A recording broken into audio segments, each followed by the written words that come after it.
Hello everyone, I am Ganesh sir. Welcome to my channel. ये video chapter statistics class 9th की introduction video है। इसमें हम chapter statistics को डिटेल में पहले उसकी इंट्रोडक्शन को समझेंगे। स्टैटिस्टिक्स क्या है? Statistics is the study of collection, presentation and analysis of data. Data की कलेक्शन करनी, प्रेजेंटेशन करनी उसकी, और उसका एनालिसिस करना। उसको डाटा का कलेक्शन क्या है, प्रेजेंटेशन क्या है और उसका एनालिसिस कैसे किया जाता है, ये सारा जो है स्टैटिस्टिक्स की एक स्टडी है। अब डाटा क्या है? The information collected in the form of facts और figures with definite purpose is called data. कोई भी इंफॉर्मेशन जो डेफिनेट पर्पज के लिए कलेक्ट की जाएगी उसको डाटा कहेंगे। Example, number of students in your class.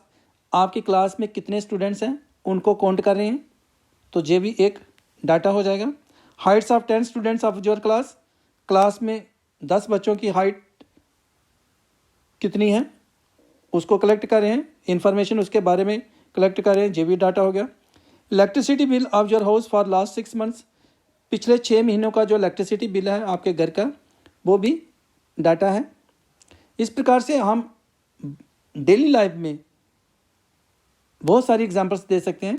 जैसे आपके क्लास में attendance, number of students present in the class, number of absent students in the class, number of teachers in your school, age group of the students of your school। तो इस प्रकार से बहुत सारे example जो हैं वो हम इसके ले सकते हैं कि जो डाटा की हैं। अब डाटा जो है वो कितने प्रकार का है? जहाँ पे आपके जो डाटा जो आपके क्लास के अंदर है, प्राइमरी डाटा और सेकेंडरी डाटा। प्राइमरी डाटा क्या है और सेकेंडरी डाटा क्या है? इसमें जो इन्वेस्टिगेटर होता है, जो खुद डाटा को कलेक्ट करेगा और जो डाटा कलेक्ट उसने किया वो प्राइमरी डाटा है। जैसे suppose Heights of 10 students in the class, उसके बारे में इंफॉर्मेशन कलेक्ट की।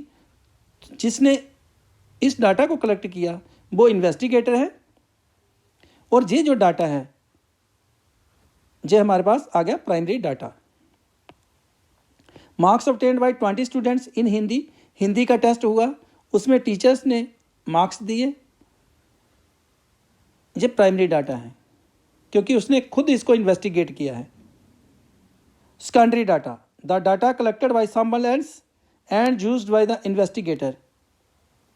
किसी और ने डाटा कलेक्ट किया, इन्वेस्टिगेटर के पास इतना टाइम नहीं है या उसके पास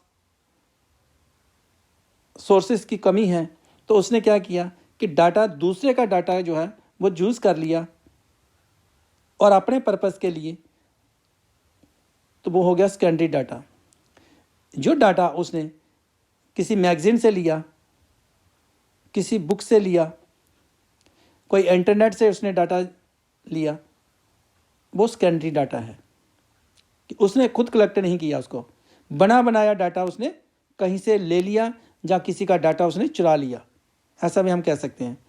किसी रिकॉर्ड से ले लिया उसने डाटा, कोई किसी रजिस्टर के अंदर जो डाटा दिया गया है उसको ले लिया, तो वो सेकेंडरी डाटा हो गया।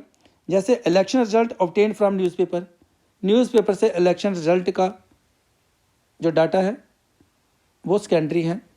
Number of members in the families of your locality from A record. किसी रिकॉर्ड से, जैसे म्यूनसिपैलिटी के अंदर रिकॉर्ड होता है, तो number of members in the families of your locality के अंदर कितने मेंबर्स हैं आपकी लोकेलिटी में, उसका जो रिकॉर्ड से डाटा ले लिया वो सेकेंडरी डाटा है। ये था कि डाटा दो प्रकार का आ गया, प्राइमरी डाटा और सेकेंडरी डाटा। अब स्टैटिस्टिक्स के अंदर क्या आ रहा है? कलेक्शन। हमने कलेक्शन किया डाटा को, उसके बाद है उसकी प्रेजेंटेशन करनी, कि डाटा जो लिया उसको कैसे प्रेजेंट करें, उसको कैसे हमने प्रेजेंट करना है कि उससे हमें कोई फ्रूटफुल रिजल्ट्स मिले, जहाँ हम कोई ऐसी प्लानिंग कर सकें कि जो हमारे फ्यूचर के लिए काम आ सकती हो।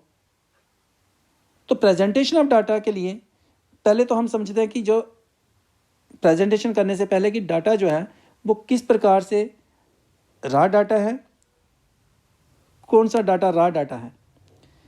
जो इंफॉर्मेशन कलेक्ट की गई, किसी भी इंफॉर्मेशन को हमने जो कलेक्ट किया और एज इट इज़ रहने दिया, उसके अंदर कोई चेंजिंग नहीं लाई, एज इट इज़ यूज़ कर रहे हैं। जैसे सपोज 10 स्टूडेंट्स के मार्क्स हैं, जो roll number 1 2 3 4 according to serial roll number 10 students के मार्क्स हैं आउट ऑफ 20 में। यहाँ पे मेंशन कर दिया हमने रोल नंबर 1 के मार्क्स, 2 के, 3 के मार्क्स, 4 के मार्क्स, 5 के मार्क्स, 6 के मार्क्स, 7 के। इनको जैसे इन्फॉर्मेशन मिली हमको उनके मार्क्स की, तो उसको हमने लिख दिया, ये हमारे पास है रॉ डाटा। क्योंकि हमने इसमें कोई असेंडिंग आर्डर नहीं बनाया, इसमें कोई हमने डिसेंडिंग आर्डर नहीं बनाया, जैसे भी मिले हमें मार्क्स बच्चों के नंबर 1, नंबर 2, नंबर 3 के, तो वो हमने लिख दिए। तो ये आ गया रॉ डाटा।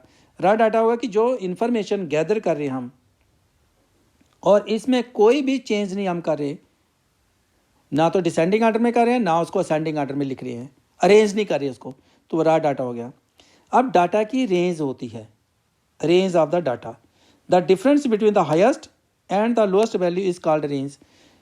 जैसे यहाँ पे एग्जांपल में एक लोएस्ट वैल्यू है, जो मार्क्स है लोएस्ट हैं 10 और हाईएस्ट कितने हैं 20।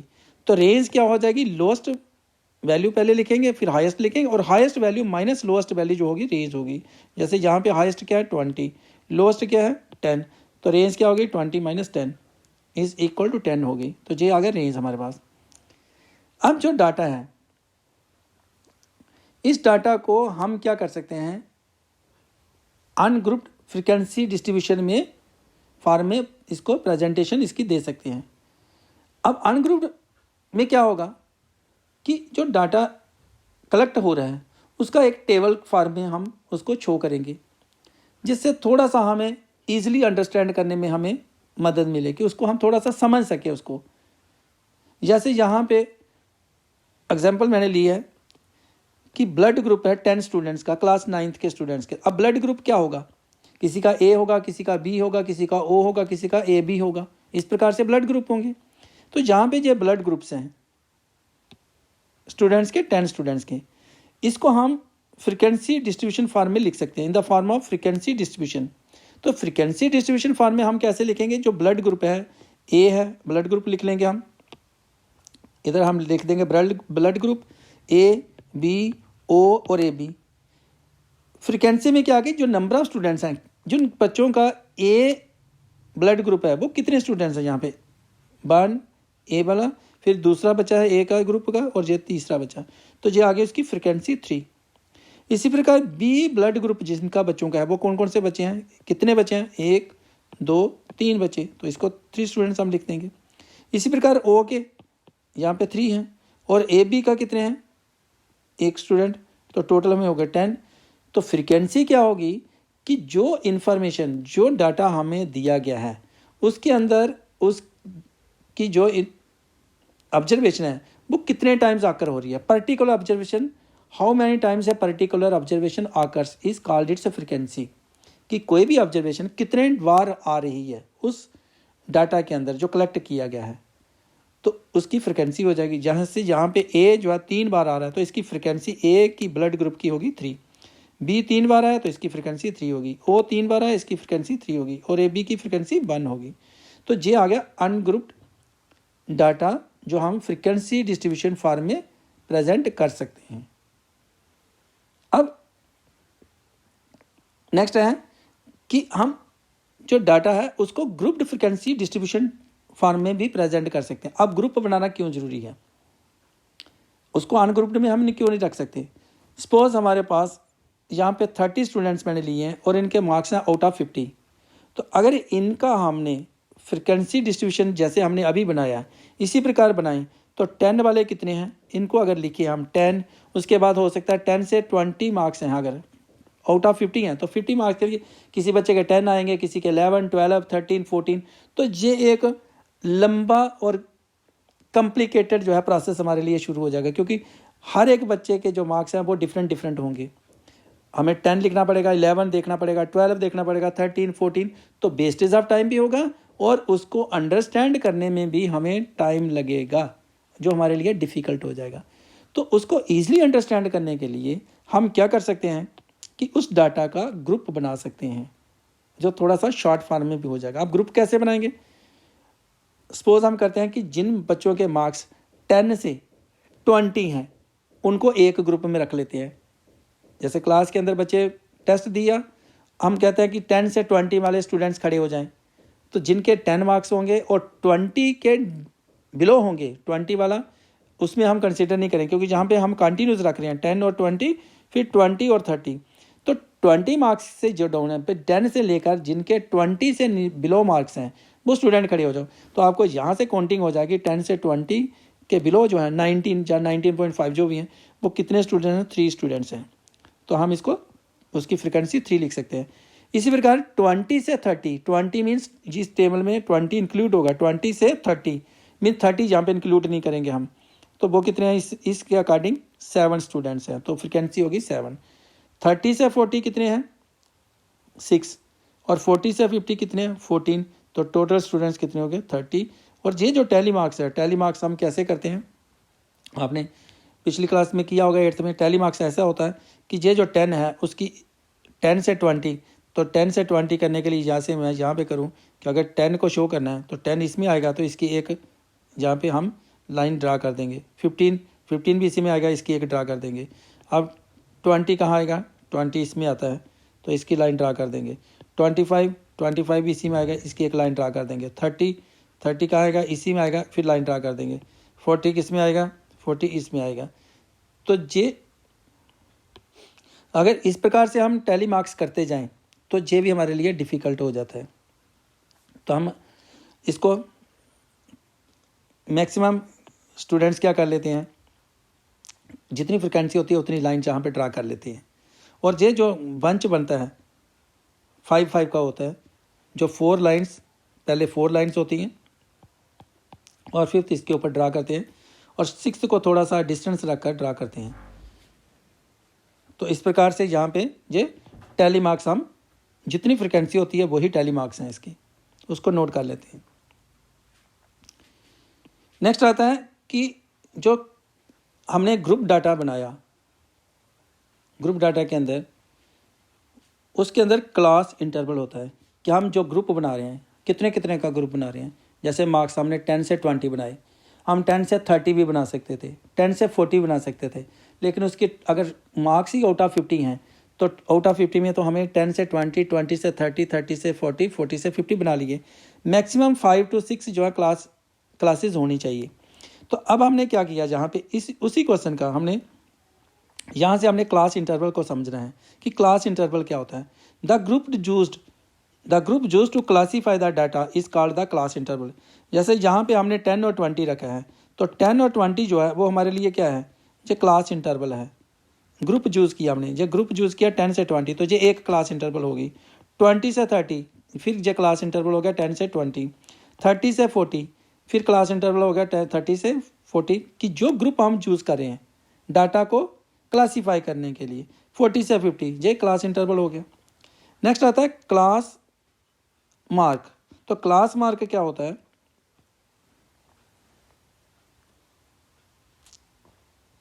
जहाँ पे टैली मार्क्स है 3, इसका 7, इसके 6 है, और इसके 14 के लिए हम ऐसे करेंगे।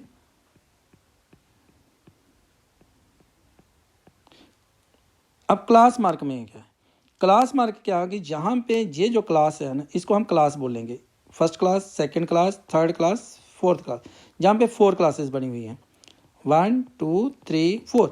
अब जो क्लास मार्क होता है, हर एक क्लास का क्लास मार्क होगा। तो क्लास मार्क के लिए क्या करना है? Upper limit plus lower limit, और उसको 2 से डिवाइड करना है। अब अपर लिमिट क्या है, लोअर लिमिट क्या है, इसके लिए हम यहाँ पे देखते हैं कि अपर लिमिट और लोअर लिमिट में क्या है।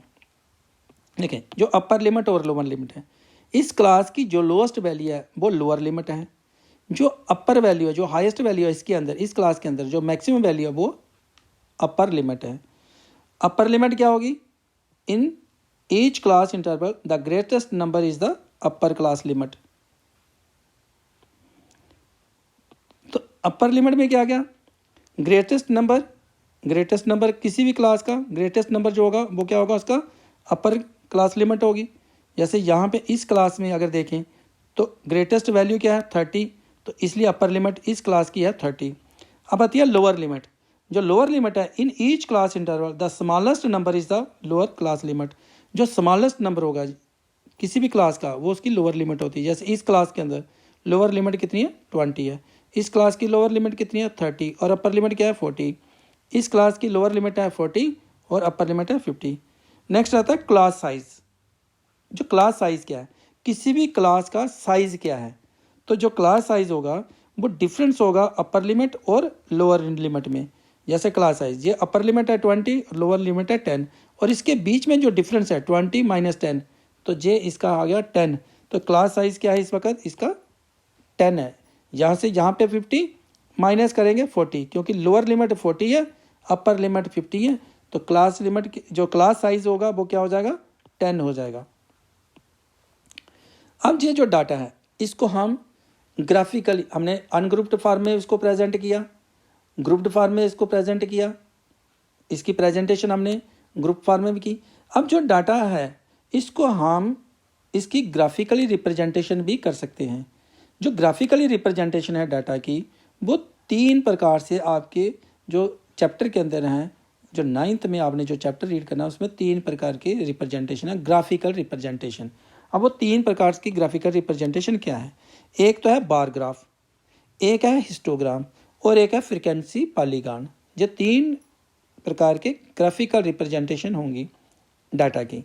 अब बार ग्राफ के अंदर आपको कैसे इसको प्रेजेंट करना है? तो बार ग्राफ में आपने क्या करना है?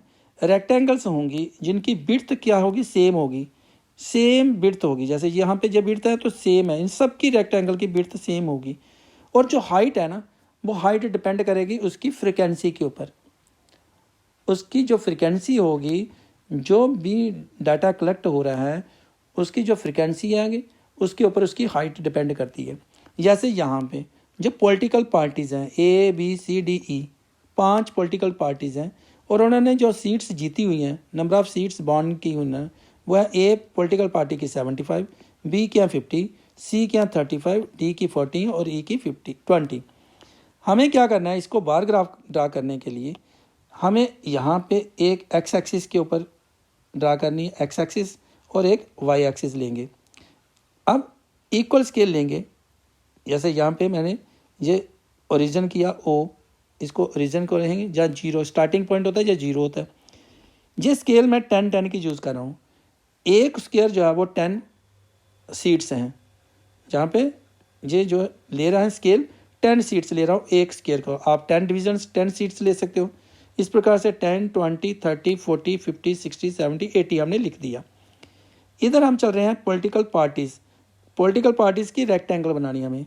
जैसे यहाँ पे A पॉलिटिकल पार्टीज है तो ये इसकी रेक्टेंगल होगी, और इस रेक्टेंगल को आपने जहाँ पे सीट्स बॉन्ड कितनी है 75, तो जो 75 जहाँ पे मार्क है, यहाँ पे 70 और 80 के बीच में जो हाफ मार्क होगा, यहाँ तक इसकी रेक्टेंगल की हाइट होगी। नेक्स्ट है B political party. B political party की 50 सीट्स हैं, तो जो B पॉलिटिकल पार्टी की रेक्टेंगल होगी वो 50 मार्क्स तक जो है वो इसकी हाइट रहेगी।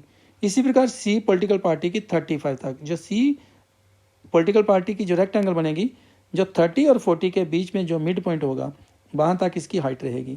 D पॉलिटिकल पार्टी की 40 सीट्स हैं, तो जहाँ पे D पॉलिटिकल पार्टी आ गई और ये जो 40 है इसकी हाइट के बराबर जहाँ इसको रख देंगे। E पॉलिटिकल पार्टी के लिए 20, ये रेक्टेंगल लेंगे E पॉलिटिकल पार्टी के लिए, और ये 20 के सामने इसकी हाइट रख देंगे। अब बीच में जो गैप आ रहा है ये जोड़ना नहीं है आपको, इसमें भी सेम गैप रखना है। जितना रेक्टेंगल का गैप है, जो रेक्टेंगल की विड्थ है, इतना ही जहाँ पे भी हमने इसको बीच में स्पेस को लेफ्ट करना है, रखना है इसको बीच में। तो ये आ गया बार ग्राफ। नेक्स्ट आते हैं हम हिस्टोग्राम के ऊपर। अब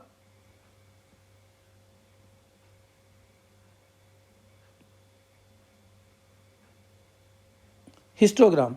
तो हिस्टोग्राम के लिए हमें क्या करना है, हिस्टोग्राम जो होगी वो होगी ग्रुप फ्रिक्वेंसी डिस्ट्रीब्यूशन की। तो ग्रुप्ड फ्रिक्वेंसी डिस्ट्रीब्यूशन में जो हिस्टोग्राम है वो, तो हिस्टोग्राम जो है ग्रुप्ड फ्रिक्वेंसी डिस्ट्रीब्यूशन जो डाटा होगा उसकी बनेगी और कंटिन्यूस होने चाहिए। कंटिन्यूस का मीनिंग ये हुआ, जैसे यहाँ पे मार्क्स शो किए गए हैं 10 से 20, 40 स्टूडेंट्स के मार्क्स हैं, 10 से 20, 20 से 30, 30 से 40 और 40 से 50, ये मार्क्स उनके शो किए। अब 10 से 20 जो मार्क्स हैं वो कितने स्टूडेंट्स के, 5 स्टूडेंट्स के। 20 से 30 कितने हैं, 10 के। 30 से 40 कितने स्टूडेंट्स हैं, 15। 40 से 50 कितने स्टूडेंट्स हैं, 10।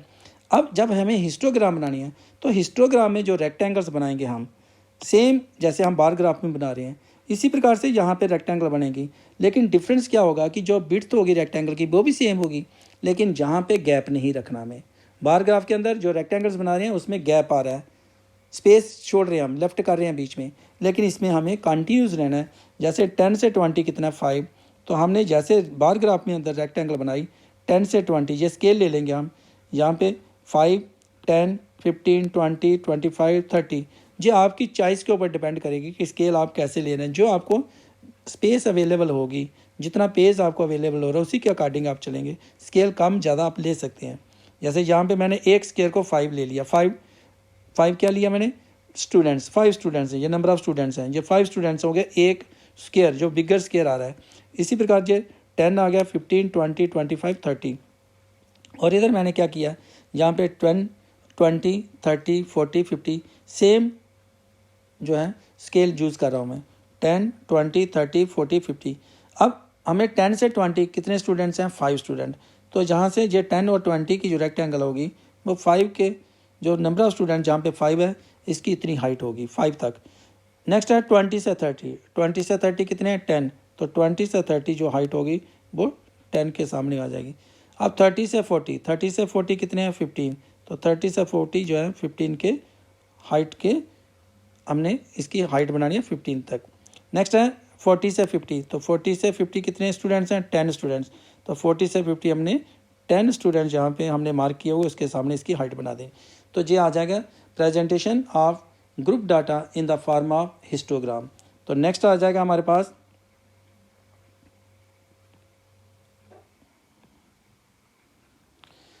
Presentation of data in the form of frequency polygon. तो जो फ्रीक्वेंसी पॉलीगॉन होगी उसको भी हम ग्रुप डाटा की ही फ्रीक्वेंसी पॉलीगॉन बना सकते हैं। तो ग्रुप डाटा में यहाँ पे हमें जो ग्रुप डाटा है मार्क्स जैसे हमने पिछले एग्जांपल में लिया, इसी प्रकार यहाँ पे जो मार्क्स हैं और उनकी जो फ्रीक्वेंसी है। सिर्फ डिफरेंस जहाँ पे क्या है कि हमने एक क्लास मार्क भी जहाँ पे निकाला हुआ है, जहाँ पे हमने क्लास मार्क्स निकाले हुए हैं। तो जो क्लास मार्क्स हमने निकाले हैं वो किस प्रकार से निकाले हैं, मैंने आपको क्लास मार्क का बताया कि lower limit plus upper limit को 2 से डिवाइड करना है। हर एक क्लास की जो क्लास मार्क होगी, जैसे 10 + 20 30 हो गया, 30 को 2 से डिवाइड करेंगे तो 15 आ गया। 20 + 30 50 होता है, 50 को 2 से डिवाइड करेंगे 25। 30 + 40 70 होता है, 70 को 2 से डिवाइड करेंगे तो 35। 40 + 50 90, 90 को 2 से डिवाइड करेंगे 45। मीन्स आपने जो ग्रुप डाटा दिया है उसकी क्लास मार्क निकालना है, उसका हर एक का क्लास मार्क्स निकालेंगे। अब हमें क्या करना है, इसका यहाँ पे हमने ग्राफ ड्रा करना है क्लास मार्क और फ्रीक्वेंसी का। जैसे यहाँ पे मैंने आर्डर पेयर बनाए हैं, क्लास मार्क है 15, फ्रीक्वेंसी है 5, तो एक आर्डर पेयर बन गया। 25 और 10 इसका दूसरा आर्डर पेयर हो गया। 35 और 15, 35 और 15, 45 और 10। इसके लिए आपको आर्डर पेयर बनाने हैं किस किस के, क्लास मार्क्स और फ्रीक्वेंसी के आर्डर पेयर का ग्राफ ड्रा करना है फ्रीक्वेंसी पॉलीगॉन के अंदर।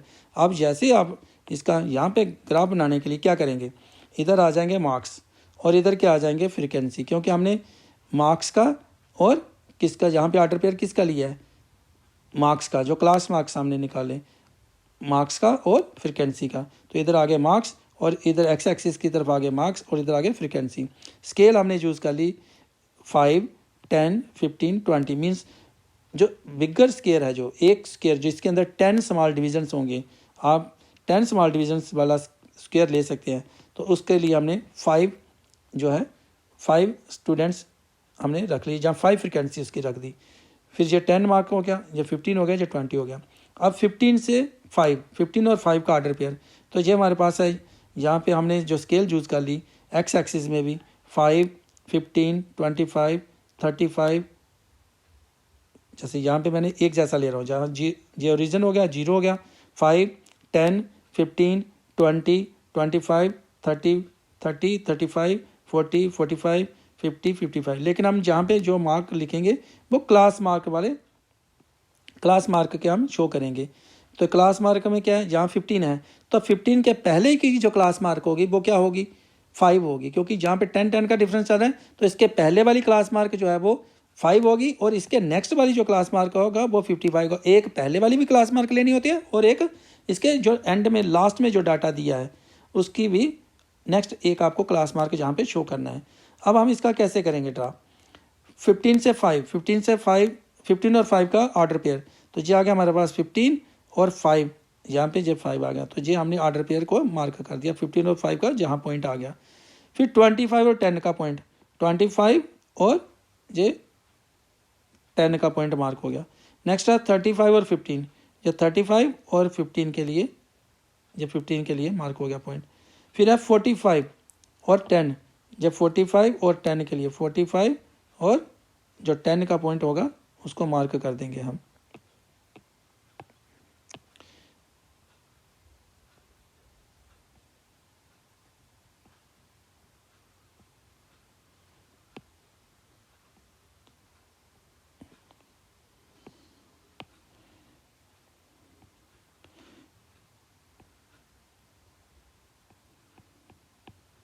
फोर्टी फाइव और ये आ गया 45 और 10 का पॉइंट।